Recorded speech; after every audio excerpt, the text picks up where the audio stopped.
விடுதலை புலி இயக்கத்தோட தலைவர் பிரபாகரனோட சீமான் இருக்கிற படம் வந்து வெளியாயிருக்கு. ஆனால் அது ஃபேக்குன்னு சொல்லியிருக்காங்க. அதை பற்றி உங்களுக்கு என்ன தெரியும் சார்? அது மாதிரி ஒரு படம் வந்து பண்ண சொல்லி என்கிட்ட ஏற்கனவே கேட்டிருந்தாரு. அது எனக்கு அப்போ வந்து இணையம்லாம் நெட்லலாம் அந்த அளவுக்கு படம் கிடைக்காத காலம். சீமான் வந்து கையை உயர்த்தி நிற்கிற அந்த படம் அது இருந்தது. அதுக்கப்புறம் எனக்கு சில படங்கள்லாம் அனுப்பிச்சிட்டு இது மாதிரி இதை வச்சு பண்ண வாய்ப்பு இருக்கா பாருங்கன்னாங்க. அந்த படங்கள்லாம் கூட இப்போ என்கிட்ட இருக்குது. அந்த மாதிரி படங்கள்லாம் வச்சு பண்ணுறதுக்கு வாய்ப்பு இருக்கான்னு படம் அப்போ எனக்கு கிடைக்கல. அவங்க கேட்ட மாதிரி ஒரு சூழல் அங்கே அமையல. அது இல்லாமல் இணையத்தில் வந்து அந்த மாதிரி படங்கள் கிடைக்கல. அப்போல்லாம் இணையம்லாம் ரொம்ப தேடுதல். எந்த காலகட்டத்தில் நடந்த சம்பவம் இது வந்து 2008 இறுதியில் இங்கே வந்து அவர் தம்பி படம் எடுத்த காலத்துலேருந்து எனக்கு பழக்கம்.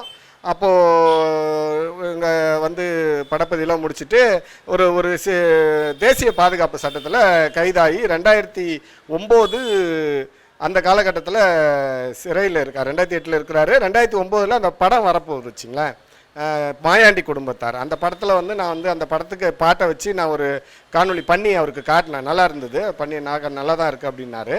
அதுக்கப்புறம் வந்து இந்த மாதிரி கேட்கும்போது அந்த படங்கள் இல்லைன்னொடனே அவங்க இதிலேருந்து ஆஃபீஸ்லேருந்து படம் அனுப்புனாங்க. அவங்க அனுப்பின படம்லாம் இப்போ கூட என்கிட்ட இருக்குது. அந்த படத்தை அனுப்பி இதில் வச்சு பண்ண முடியுமான்னு கேட்டாங்க. எனக்கு அப்போ பண்ணுறதுக்கு வாய்ப்பில்லை. எனக்கு ஃபோட்டோஷாப் அவர் வந்து விடுதலை புலி தலைவர் படத்தோட தன்னை இணைச்சி கேட்டாரா? ஆமாம், அது மாதிரி இணைச்சி வாய்ப்பில்லை இந்த மாதிரி இருக்கிற மாதிரி கேட்டிருந்தாங்க. எனக்கு அப்போ அது செய்ய தெரியலன்னா படங்கள் கிடைக்கல. நெட்லலாம் இப்போ பார்த்தீங்கன்னா எடுத்திங்கன்னா டவுன்லோட் பண்ணிங்கன்னா ரொம்ப இமேஜ் ரெசல்யூஷன் கம்மியாக இருக்கும். இவர் ஃபோட்டோ நல்ல ரெசல்யூஷனில் இருக்குது. அவர் தலைவர் ஃபோட்டோ வந்து ரெசல்யூஷன் கம்மியாக இருந்தது. அதனால் எனக்கு அதை மேட்ச் பண்ணுறதுக்கு வந்து பண்ணாலும் நல்லா இருக்காது. அவர் ரொம்ப ஆர்வமாக சரி தலைவரோடு இருக்கிற மாதிரி கேட்குறாரு அப்படின்னு தான் நான் நினச்சேன். இந்த மாதிரி ஒரு பயன்பாட்டுக்கு வரும்னு நம்ம உங்ககிட்ட அவர் கேட்குற அளவுக்கு என்ன நெருக்கம் உங்களுக்கு அவருக்கும்? இங்கே வந்து புதுச்சேரி மாநில ஒருங்கிணைப்பாளராக இருந்தோம். இங்கே மிகப்பெரிய போராட்டங்கள், முழு அடைப்பு அந்த மாதிரி எடுத்தோம். அவர் வந்து தமிழ்நாட்டில் ஆட்சியை பிடிக்கிறத விட முதல்ல புதுச்சேரியில் ஆட்சிக்கு வந்துடும் நாம் தமிழர் கட்சின்னு அவரே பேசுகிற அளவுக்கு நம்ம இங்கே செயல்பாடு இருந்தது. இங்கே ஒரு செய்தியாளர் உங்களுக்கே தெரிஞ்சிருக்கும் நம்ம அந்த காலத்தில் என்னென்ன மாதிரிலாம் பண்ணோம்னு. கிட்டத்தட்ட ஒரு 13 ஆண்டுகளுக்கு முன்னாடி நம்ம வந்து நாம் தமிழர் கட்சி உருவான காலத்திலிருந்து இங்கே வந்து உங்களால் அந்த படத்தை உருவாக்க முடியல. அடுத்த ஒரு உருவாக்கிறாருல, அது வெளியே வந்தப்போ உங்களுக்கு தெரிஞ்சுதா இது ஒரு ஃபேக்கான படம்னு தெரிஞ்சுதா? நான் வந்து அங்கே போய் எடுத்ததா அதை பார்க்கல. அண்ணன் வந்து தலைவரோடு இருக்கிற மாதிரி கிரியேட் பண்ணி இருக்கிறாருன்னு எனக்கு தெரியும். ஒரு ஃபோட்டோஷாப் டிசைனர் யார் பார்த்தாலும் சொல்லுவாங்க அதில் அந்த கட் பண்ணது வந்து இது டூல் வச்சு கட் பண்ணியிருப்பாங்க. அந்த கையில் அந்த ஷேடு முகத்தில் இந்த மாதிரி இதுக்கு இவர் முகத்துக்கு வேறு லைட்டிங், தலைவர் முகத்துக்கு வேறு லைட்டிங் அப்படின்னு இருந்தது. அது யார் பார்த்தாலும் அதை சொல்லிவிடுவாங்க. டெக்னிக்கலாக தெரிஞ்சவங்க அதை கண்டிப்பாக கண்டுபிடிச்சிருவாங்க. எனக்கு அப்போவே தெரியும். ஆனால் வந்து இது மாதிரி பண்ணியிருக்காங்கன்றது இப்போ பரவலாக பேசப்படுது. எனக்கெல்லாம் அப்போவே தெரியும். இது ஒரு பெரிய தலைவரை பார்த்த மாதிரி ஒரு படத்தை ரெடி பண்ணுறது தப்புன்னு தெரியுதா? தம்பிகளுக்கு என்ன மாதிரி கருத்தா தெரியுது? இல்லை, இது வந்து பார்க்கல அப்படின்லாம் நான் எனக்கு சொல்ல வரல. நான் பார்க்கலன்னா சொல்ல வரல. இந்த படம் வந்து ஒரிஜினல் படம் கிடையாது. அதை தான் என்னால் சொல்ல முடியும். அவர் போயிருக்கிறாரு, அனுப்பினவங்க இங்கே இருக்கிறாங்க, போயிருக்காங்க. அங்கே தலைவரை பார்த்தாரா அப்படின்றதுலாம் எனக்கு தெரியல. ஆனால் தலைவரோட இருக்கிற படம் அது இல்லை. ஏன்னா வந்து அங்கே வந்து அந்த மாதிரியான ஒரு சூழலும் இல்லை. ஸ்க்ரீன் வச்சுலாம் ஃபோட்டோ எடுக்கிற மாதிரி இது வரைக்கும் நீங்கள் வேறு எங்கேயும் பார்த்துருக்க முடியாது. ஊடக சந்திப்புலேயே பார்த்தீங்கன்னா அந்த மாதிரியான வாய்ப்பு இல்லை. இந்த படம் வந்து ஃபேக். அதில் வந்து 100% நீங்கள் அவரை வேணால் கேஸ் போட்டு அவர் வந்து உண்மையை நிரூபிக்க சொல்லுங்க. 100% ஃபேக்கான படம் தான் நிச்சயமா. அது நீங்க நான் கிடையாது. இந்த மாதிரி அவர் வந்து என்னுடைய நிறுவனத்தையே தொடங்கி வச்சாருங்க. நான் வந்து தம்பி அந்த ஒளிப்பட நிலையம்னு வச்சிருந்தேன். அதை ஓப்பன் பண்ணதே அவரு தான். வந்து உட்காந்து பண்ணிட்டு நான் அப்போ அவருக்கே பண்ணி காட்டினேன். இந்த மாதிரிலாம் பண்ண வாய்ப்பு இருக்குன்னு அவர் பண்ணி காட்டினேன். அது அவர் பார்த்து ரசிச்சது தான் வச்சுங்களா. அப்பேற்பட்ட ஒரு பெரிய தலைவர் நீங்கள் சொல்றீங்க சீமானா, ஏன் அந்த கட்சி விட்டு நீங்கள் விலக வேண்டியிருக்கு? நம்ம வந்து ஒரு நம்பிக்கையின் அடிப்படையில் போகிறோம். அப்போ நம்பிக்கையின் அடிப்படையில் போகும்போது பேச்செல்லாம் நல்லா இருக்குது, செயல் சரியில்லைன்னா நம்ம தொடர்ந்து அங்கே இருக்க முடியாது. நிறைய பேர் என் கூட இருந்தவங்களுக்கு அது தோணுச்சு. இப்போ அதாவது பேசுறது ஒன்று, செயல்பாடு ஒன்று அப்படின்ற மாதிரி இருந்துச்சு. நான் கேட்டேன் இதெல்லாம் வந்து சரியா இல்லை அப்படின்னா நாங்கள் எங்கள் மேலே அவர் சொன்ன குற்றச்சாட்டு என்னன்னா தமிழ் புலிகள் புதுவை தமிழ் புலிகள்னு ஒன்று ஆரம்பிக்க போகிறேன்னு அவராக கிளப்பி விட்டார். அது வரைக்கும் அந்த மாதிரி எல்லாம் இப்போ வரைக்கும் நடக்கலை. என் மேலே அவர் வச்சு நான் இந்த கேட்க போய் அவர் பெண்கள் இடத்துல தப்பாக நடந்தது. புதுச்சேரியில் ஒரு பெண் இடத்துல தப்பாக நடந்தார். கட்சிக்கு வந்த பெண் தவறான என்ன மாதிரி இருக்கு? அவர் தவறாக நடந்தார். அதுக்கப்புறம் அதாவது அவங்க கட்சிக்கு வராங்க. கட்சிக்கு வந்தவங்க நம்ம வந்து ரொம்ப வீரியமாக அவங்க இறங்கி அந்த ஈழப்படுகொலை நேரங்களில் வந்து ரொம்ப இறங்கி பண்ணுறாங்க. இவ்வளோ அற்புதமாக வந்து இந்த பிள்ளைங்க வந்து இப்படி இன உணர்வோடு இருக்காங்களே அப்படின்னு சொல்லி நம்ம எண்ணும்போது அவங்க சில திடீர்னு வரல. இவர் வந்து பார்த்தது போனதுக்கப்புறம் அவங்க வர முடியல. ஏன் வரலன்னு போய் கேட்கும்போது சில விஷயங்கள் வெளியே வருது. அப்போ நாங்கள் வந்து இவர்கிட்ட கேட்குறோம், இவர் கூட இருக்கிறவங்ககிட்ட இவர்கிட்ட கேட்குறோன்னா இல்லை கட்டிக்க தான் கேட்டார், கல்யாணம் பண்ணிக்க தான் கேட்டார் அப்படின்னு சொல்கிறாங்க. அவங்க வீட்டில் போய் பொண்ணு கேட்க போனோம், கட்டிக்க போனோம் அப்படின்னு எங்களுக்கு தெரிய வந்துச்சுன்னொன்னே இந்த ப்ளே பண்ணுறாங்க. நான் கேட்டேன், கட்சிக்கு வந்த பொண்ணை கல்யாணம் பண்ணிக்கிறதுக்கு எப்படி கேட்பீங்க நீங்கள்? அதுவே தப்பு தானே, அதுவே தப்பு தானே. அப்போ எப்படி வருவாங்க? அப்போ கல்யாணம் வந்து அவ போனால் கட்சிக்கு போனால் நம்மளையும் கல்யாணம் பண்ணிக்க கேட்பாரோ அப்படின்ற மாதிரி இன்னொரு பொண்ணு வரமாட்டாங்க இல்லையா? அதனால் அது தவறுன்னு நம்ம சொல்ல போனது தான் சிக்கலாச்சு. அதுதான் செயல் ஒன்று. மேடையில் பேசுறதுக்கு மது நாட்டுக்கும் வீட்டுக்கும் கேடுன்னு பேசுறது, பாண்டிச்சேரிக்கு வந்தால் பாக்ஸ் இறக்கி பாக்ஸாக சரக்கு அடிக்கிறது, இதெல்லாம் வந்து நம்ம பார்க்காதது. நம்ம ஒரு பேச்சை பார்த்துட்டு உங்களுக்கு தெரியாதுல்ல, ஐயப்பண்ண அது மாதிரி விஜய் சங்கரனெல்லாம் சொல்லி நம்ம போகும்போது அவருக்கு சிறையில் இந்த காலத்தில் சாப்பாடு எடுத்துகிட்டு போனது, இங்கே படப்பதிவுக்கு வரும்போது உதவி பண்ணது, அப்போல்லாம் வந்து இப்படி இருந்தார். சரியாக இருப்பார் அப்படின்ற மாதிரி அவங்களுடைய வழிகாட்டுதல் தான். நம்மளா போயிட்டு இல்லை, அவங்க வழிகாட்டுதலில் அவங்க பார்த்துக்கிட்ட அதே பாதுகாப்போடு நம்ம அவரை பார்த்துக்கிட்டதுக்கு பரிசு வந்து அவர் மேடையில் பேசுனதும் நடவடிக்கையும் சரியில்லை, பெண்கள் ஒழுக்கம் சரியில்லை, சுய ஒழுக்கமே இல்லாத ஒரு தலைவர். பேச்சும் செயலும் வேற வேற மாதிரி இருக்கிறது நெருங்கி பழகிற எல்லாருக்குமே தெரியும். அதை ஏற்றுக்கிட்டு அவரும் அதே மாதிரி மனநிலை, நாங்களும் அதே மாதிரி ஆட்கள் தான் அப்படின்றவங்க தான் கூட இருப்பாங்க.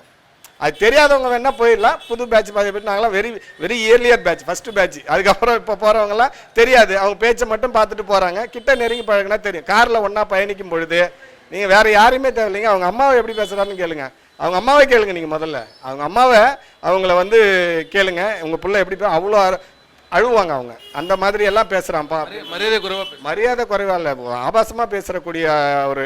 அப்போ அந்த இல்லாத காலகட்டத்தில் இப்போ இங்கே இப்போ தாய்ப்பால் சொல்லுவார், அதாவது கல் குடிச்சிட்டு அவங்க அம்மாவுக்கு ஃபோன் பண்ணி பேசுறது, அதெல்லாம் இங்கே எல்லாரும் பார்த்தது தாங்க, யாரும் பார்க்காதது கிடையாது. இங்கே இருக்கக்கூடிய அந்த காலகட்டத்தில் 2008 காலகட்டத்திலேருந்து 2010 காலகட்டம் வரைக்கும் அவரை எல்லாரும் பார்த்தது தான். இது ஒன்றும் புதுசு கிடையாது, எல்லாருக்கும் தெரிஞ்சது. இல்லை மறைக்கலாம், நாகரிகம் கருதி மறைக்கலாம். இப்போது அந்த பெண் விஷயத்துலையும் சரி, இந்த மாதிரி பணத்தை வந்து தொழிலதிபர்கள்கிட்ட பேசி பணத்தை வாங்கிறது, அது சுய தேவைக்கு பயன்படுத்திக்கிறது, இதெல்லாம் நமக்கு ஒத்து வராது. நம்ம நேர்மையாக இருந்து நம்ம சரியாக செயல்பட்டது, சொந்த பணத்தை போட்டு தான் செலவு பண்ணோம்.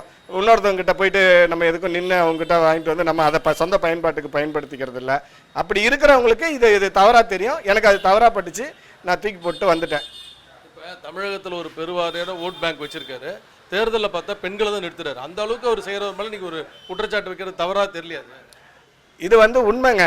நீங்கள் வந்து அவ்வளோ நேர்மையாக இருக்கிறவங்க இந்த மாதிரியான பெண்களோட போய் நிற்கிறது, இதே வந்து அவர் ஒரு அந்த மனப்பிழற்சி, அந்த மன பயத்தினால தான் அவர் இந்த வேலையெல்லாம் பார்க்குறேன். பின்னாடி பார்த்தியா இவ்வளோ பெண்கள் நிற்கிறாங்க. ஒழுக்கமானவங்க யாரும் வந்து அதை மாதிரி நிறுத்தி வைக்க வேண்டிய அவசியம் கிடையாது. முதல்ல நீங்கள் பேசலைன்னா அதை பேசலைன்னு ப்ரூவ் பண்ணீங்களா, கேஸ் போடுங்க இவங்க மேலே வந்து. இப்போ இந்த மாதிரி இவர் திரைத்துறையில் இருக்கும் பொழுது இவர் கூடவே இருந்தார். இப்போ விசிகாவில் கொள்கை பரப்பு செயலாளராக இருக்கார். இந்த மாதிரி நீங்கள் ஒரு பெண்ணோட வாழ்க்கையை நீங்கள் சீரழிச்சிருக்கீங்கன்னு அவர் பதிவு போடுறாரு. இது தவறாக இருந்தால் என் மேலே மான நஷ்ட வழக்கு போடுங்க அப்படின்றாரு. போடக்கானா இந்த மாதிரி நான் இப்போ குற்றச்சாட்டு சொல்கிறேன், இந்த மாதிரி ஒரு பெண்ணுக்கு வாழ்க்கையில் நடக்கலை, நான் அதை பண்ணலை அப்படின்னா நீங்கள் வழக்கு போடுங்க. போடலாம்ல? போட மாட்டாங்க, ஏன்னா அதெல்லாம் உண்மை. அதனால் வழக்கு போட மாட்டாங்க, சும்மா அவதூறு பரப்புவாங்க.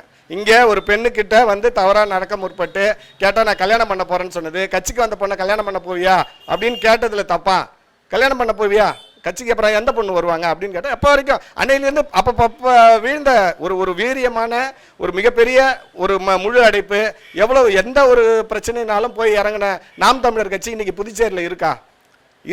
இன்னைக்கு கிடையாது. நீ சும்மா இன்னைக்கும் கட்டமைக்கிறேன், இன்னைக்கும் உறுப்பினர் சேர்க்கிறேன்னு சின்ன டென்ட் போட்டு வச்சுன்னு உட்காந்துருக்காங்க. அன்னைக்கு வந்து சிங்கள மீனவர்கள் வழி தவறி வந்துட்டாங்கன்னு புதுச்சேரிக்கு கூட்டிகிட்டு வரும்போது இராணுவ துப்பாக்கிக்கு நேராக சட்டையை அவுத்துட்டு நின்றவங்க மாலை மலர் செய்தி இருக்குது. இன்றைக்கி வந்து முல்லை பெரியாற்றில் பிரச்சனை, தண்ணீர் பிரச்சனைக்கு தமிழ் பெண்களோட வந்து அவங்க வந்து அசிங்கப்படுத்தினப்போ இங்கே இருக்கக்கூடிய மலையாளிகளுடைய கடைகள் எத்தனை தாக்கப்பட்டது அப்படின்றதெல்லாம் தலைப்பு செய்தி. அது மாதிரி எத்தனையோ சொல்லிக்கிட்டே போகலாம். அவ்வளோ வீரியமாக இருந்த கட்சி இன்றைக்கி எங்கே இருக்குன்னு தேட வேண்டிய நிலையில் இருக்குன்னா அவருடைய நடவடிக்கை தான் காரணம். அது முற்றிலும் உண்மை. இல்லைன்னா அவர் வந்து மான நஷ்ட வழக்கு போடலாம், அதுக்கான ஆதாரங்கள்லாம் இருக்குது, அதை கொண்டு போய் கொடுக்கலாம். நம்ம தமிழ்நாட்டில் ஒரு கட்சி நடத்துறாரு, ஆனால் ஒரு இயக்கத்தோட தலைவரோட படத்தை அவர் தவறாக பயன்படுத்துறாருன்னு குறிப்பிடலாமா? இல்லை சார், அதில் நீங்கள் அந்த படம் வச்சுக்கிறப்ப எனக்கு வந்து ஒரு நடிகரை பிடிக்குது, அவர் படத்தோட என் படத்தை வச்சு எடுத்துக்கிறேன்னா அதில் யாருக்கும் எந்த பாதிப்புமே இல்லை. அது நான் என்னுடைய ஆசைக்காக எடுத்து வச்சுக்கிட்டேன்னு சொல்லலாம். இப்போ இந்த படத்தை காட்டி இந்த மாதிரி ஒரு ஒழுக்கமும் நேர்மையும் மிக்க போர் ஒழுக்கத்தோடு அற ஒழுக்கம் பெண்களுக்கு மதித்த ஒரு தலைவரோட படத்தில் நீ கூட நின்றுட்டு என்கிட்ட அப்படி பேசினார் இப்படி பேசினார்னு இந்த படம் மட்டும் வீட்டில் வச்சுக்கிட்டீங்கன்னா நோ ப்ராப்ளம், பிரச்சனை கிடையாது. நீ வந்து அந்த படத்தை வச்சுக்கிட்டு என்னை வந்து இப்படி பண்ணார் அப்படி பண்ணார், என்கிட்ட இதை சொன்னார் அதை சொன்னார்னும் போது உன்னுடைய ஒழுக்கத்தை பார்த்தவங்க அவரையும் தவறாக நினைக்க வாய்ப்பு இருக்குது. இப்படி ஒரு உத்தமமான ஒரு தலைவரை நீ உன்னுடைய ஒழுக்கக்கேடான நீ அவரை பயன்படுத்தி என்னைய மாதிரி நல்லா ஃபர்ஸ்ட் பேட்ச் என்னைய மாதிரி எத்தனை பேருடைய பொருளாதாரம் வாழ்க்கை வருவான் உள்ளே வருவான் ஒரு 5 வருஷத்துக்கு இவருக்காக போஸ்ட் ஓட்டுவான், இவருக்காக வந்து மேடை போடுவான், இவருக்காக கொடி பிடிப்பான், இவருக்காக ஓட்டு கேட்பான். அடுத்த வருஷம் ஒரு 2-3 வருஷத்தில் அவன் இருக்க மாட்டான். இப்படி எத்தனை பேருடைய வாழ்க்கையை நீங்கள் வீணாக்கிட்டே இருப்பீங்க. இப்போ இதெல்லாம் நீங்கள் முதல்ல சொல்ல வேண்டியதானே கேட்குறவங்களுக்கு எங்களுக்கு வாய்ப்பு கிடைக்கல. நமக்கு சொல்ல போனோம்னா நம்ம குரல் வரை நடிக்கப்படும். எத்தனை தடவை வந்து எவ்வளோ மிரட்டல்கள் இருந்தது, இதெல்லாம் இருந்தது. இப்போ வாய்ப்பு இருக்கும்போது நம்ம சொல்ல முடியுது. இதெல்லாம் நீங்கள் கேட்கறதுனால சொல்ல முடியுது. நானாக வந்து சொல்லலை, நீங்கள் கேட்டீங்க, நான் சொல்கிறேன். இதெல்லாம் இப்போ கட்சியில் வந்து முன்னாள் ஒருங்கிணைப்பாளர் இருக்கீங்க, இருந்தாலும் கேட்குறேன், ஒரு இயக்கத் தலைவரோட படத்தை, அதாவது குறிப்பாக பிரபாகரன் படத்தை சீமான் பயன்படுத்தலாமா பயன்படுத்தக்கூடாதா? அது உண்மையாக இருக்கிற பட்சத்தில் பயன்படுத்தலாங்க. அது வந்து அது உண்மை தானே, அதில் என்ன தவறு இருக்க போது, அதில் ஒன்றும் பிரச்சனை இல்லை. இந்த மாதிரி எடிட் பண்ணப்பட்டு அதை வந்து நேர்மையான காரியத்துக்கு, அதாவது பொய்மையும் வாய்மை இடத்தை அப்படின்னு வரும்போது பொய் கூட உங்களுக்கு நன்மை பயக்கம்னா நீங்கள் பண்ணலாங்க. அதில் என்ன நன்மை இருக்குது? உன்னுடைய சுகபோக வாழ்க்கை, நீ வந்து ஊரில் இருக்கிற பொண்ணுங்க கூடலாம் வந்து இது பண்ணி பேரை கெடுத்துக்கிட்டு நிற்ப. உண்மையான ஒழுக்கமான ஒரு தலைவர் கூட நின்று அவர் என் தலைவன், எங்கள் அண்ணன், எங்கள் அப்பான்னு நீ பேசுவ. இதெல்லாம் வந்து ஏற்புடையதான்னு பொதுமக்கள் தான் சொல்லணும். ஒரு உண்மையான ஒழுக்கமான ஒரு தலைவரை நீ எதுக்கு பயன்படுத்தியிருக்க அப்படின்றத நீ யோசிச்சு பார்க்கணும். பொதுமக்கள் அது அவங்களுடைய முடிவுக்கு தான் விடணும். ஒட்டுமொத்தமாக அந்த தம்பிகள் வந்து என்ன வருத்தப்படுவாங்களா? எப்படி நிலைமை, அவங்களோட நிலைமை எப்படி இருக்கும்? அதுதாங்க ஐயா. இப்போ புது பேட்ச் தம்பிங்களுக்கு அது புரியாது. என்னை கடுமையாக விமர்சனம் பண்ணுவாங்க, என்னை தெலுங்குன்னுவாங்க. நானும் மனுஷன், தெலுங்கராக இருந்தாலும் மனுஷன் தானே, நான் தெலுங்கன் இல்லை, தமிழர். இருந்தாலும் அவங்களும் மனுஷன், எல்லாரும் ஒன்று தானே, எல்லா ரத்தமும் ஒன்று தானே, எல்லா மதம், எல்லா சாதி, எல்லா இனமும் ஒன்று தானே.